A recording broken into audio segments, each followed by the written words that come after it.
Hello everyone, welcome back to my channel. दोस्तों, आज की इस वीडियो में हम Punjab and Haryana high court के लेटेस्ट जजमेंट के बारे में डिस्कस करने वाले हैं, जो कि पेंशन्स के रिगार्डिंग है, जिसमें उच्च न्यायालय ने पेंशन भुगतान में देरी के लिए विधवा को मुआवजा और ब्याज देने का आदेश दिया है। और साथ ही में हम इंडियन कॉन्स्टिट्यूशन के आर्टिकल 300A के बारे में डिस्कस करने वाले हैं, क्या कहता है हमारा भारतीय संविधान। तो जानेंगे आज की इस वीडियो में। तो वीडियो काफी इंपॉर्टेंट होने वाली है, वीडियो में अंत तक बने रहिएगा। बढ़ते हैं आज के वीडियो की ओर। दोस्तों, पेंशन की परिभाषा तो हम सभी जानते हैं। पेंशन एक ऐसी नियमित धनराशि होती है जो सरकार या वित्तीय संगठन द्वारा किसी ऐसे व्यक्ति को दी जाती है जो अपनी उम्र या स्वास्थ्य के कारण अब काम नहीं करता हो। सरकार द्वारा आधिकारिक सेवानिवृत्ति की आयु या उससे ऊपर के लोगों और विधवाओं और विकलांग लोगों को नियमित भुगतान के तौर पर यह राशि दी जाती है। दोस्तों, आपको भी पेंशन के लिए हैरेस किया जा रहा है क्या? आपको भी एक ऑफिस से दूसरे ऑफिस के चक्कर लगवाने पड़ रहे हैं क्या? आपके पेंशन को भी बिना मतलब रोका जा रहा है क्या? आपको भी परेशान किया जा रहा है क्या? पेंशन लेना आपका अधिकार नहीं है? तो ऐसा ही एक मामला आया Punjab and Haryana high court के सामने, जिसमें हाई कोर्ट ने कड़ी फटकार लगाई और कहा कि ये एक इनसेंसिटिव मामला है, जिसमें एक गरीब लाचार विधवा को हैरेस किया गया पेंशन के लिए, जो कि अत्यधिक निंदनीय है। और इस बात पर जोर दिया कि पेंशन कोई दान नहीं है, बल्कि भारतीय संविधान के अनुच्छेद 300A के तहत ये एक संवैधानिक अधिकार है, ये एक वैधानिक अधिकार है, यानी ये एक स्टैट्यूटरी एंड कॉन्स्टिट्यूशनल राइट्स है अंडर आर्टिकल 300A।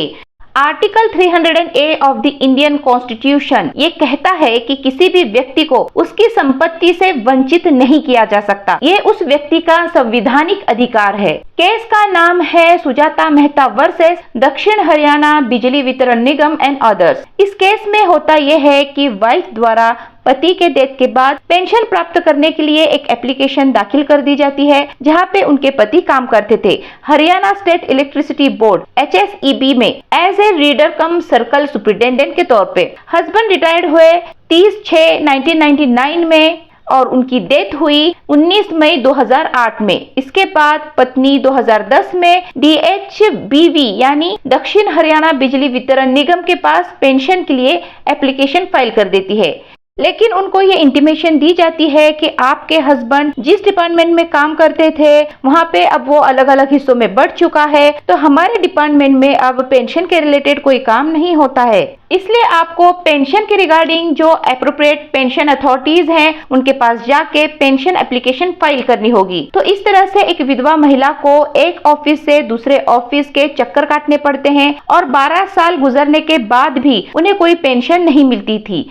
उस लाचार विधवा महिला के पास और कोई ऑप्शन नहीं था, तो उन्होंने article 226, 227 of the Indian constitution के तहत एक रिट पिटीशन फाइल कर दी, रिट ऑफ सर्श्योररी। महिला के वकील का कहना था ये पूरी ड्यूटी सरकार की बनती है कि जितने भी पेंशन के एप्लीकेशन फाइल किए जा रहे हैं उन्हें प्रॉपर पेंशन अथॉरिटी तक भेजना ये सरकार का दायित्व है। इन सारे टेक्निकल इश्यूज को समझना आम जनता के बस की बात तो है ही नहीं। विधवा महिला के पति इस कंपनी में काम करते थे, इस बात को लेकर कोई विवाद है ही नहीं, तो इसके चलते पेंशन मिलना उनका हक बनता है, जिसके लिए उन्हें एक दफ्तर से दूसरे दफ्तर भगाया जा रहा है। सभी फैक्ट्स और सर्कमस्टेंसेस को देखते हुए Punjab and Haryana high court अपना अंतिम फैसला सुनाती है। हाई कोर्ट यहाँ पे सुप्रीम कोर्ट ऑफ इंडिया का एक लैंडमार्क जजमेंट है, उसका भी हवाला देती है, जिसका नाम है देवकीनंद प्रसाद वर्सेस स्टेट ऑफ बिहार, जिसमें सुप्रीम कोर्ट ने क्लियरली मेंशन किया था कि पेंशन का अधिकार सरकारी कर्मचारियों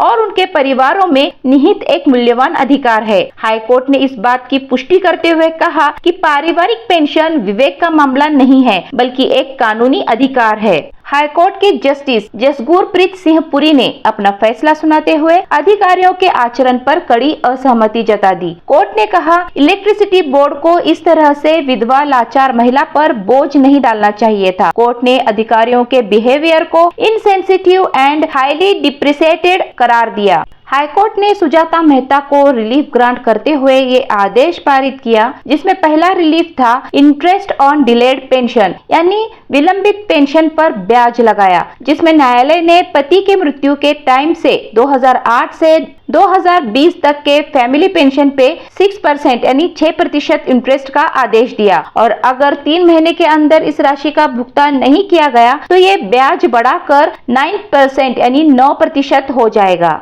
दूसरा जो रिलीफ था एग्जेम्पलरी कॉस्ट के रिगार्डिंग, यानी अनुकरणीय लागत। लंबे समय तक देरी और होने वाली परेशानी को देखते हुए हाईकोर्ट ने 1 लाख का जुर्माना भी लगाया, जिसे 3 महीने के भीतर चुकाना होगा। तो दोस्तों कंक्लूजन ये है कि ये जजमेंट सरकारी अधिकारियों को कर्मचारियों और उनके परिवारों के कल्याण के प्रति उनके जिम्मेदारी की याद दिलाता है। यह मामला एक विधवा की दुर्दशा को उजागर करता है, जिसे 12 वर्षों से अधिक समय अपने कानूनी अधिकारों के लिए लड़ने के लिए मजबूर होना पड़ा, और न्यायालय का निर्णय का उद्देश्य लंबे समय से प्रलंबित मामलों को न्याय प्रदान करना है। तो दोस्तों ये जजमेंट आपको कैसा लगा जरूर बताइएगा। जजमेंट की लिंक आपको डिस्क्रिप्शन में प्रोवाइड की जा रही है, जरूर चेकआउट कीजिए, डाउनलोड भी कीजिएगा, और अगर आपकी सिचुएशन भी इस केस से मैच करती है तो आप इसे जरूर अप्लाई कीजिए। आप अपने हक के लिए इसको यूज करके लड़ सकते हैं। तो आई होप आपको ये वीडियो इंफॉर्मेटिव लगी होगी, नॉलेजेबल लगी होगी। अगर वीडियो अच्छी लगी है तो इसे लाइक कीजिए, चैनल पर अगर नए हैं तो चैनल को सब्सक्राइब भी जरूर कीजिएगा। हम मिलते हैं ऐसे ही इंफॉर्मेटिव वीडियोस के साथ, तब तक के लिए stay healthy, stay happy, bye bye.